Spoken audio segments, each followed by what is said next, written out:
नमस्कार स्वामी भक्तांनो. आज मी तुम्हाला श्री स्वामी समर्थांच्या अतिशय सुंदर आणि पवित्र पादुकांचे दर्शन घडवत आहे.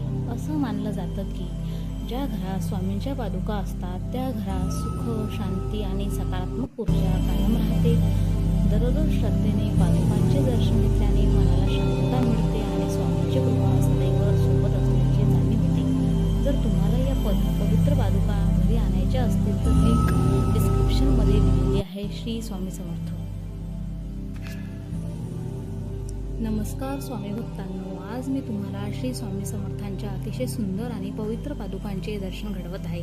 असं मानलं जातं की ज्या घरात स्वामींच्या पादुका असतात त्या घरात सुख, शांती आणि सकारात्मक ऊर्जा कायम राहते. दररोज श्रद्धेने पादुकांचे दर्शन घेतल्याने मनाला शांतता मिळते आणि स्वामींची कृपा सदैव सोबत असल्याची जाणीव होते. जर तुम्हाला या पवित्र पादुका घरी आणायच्या असतील तर लिंक डिस्क्रिप्शनमध्ये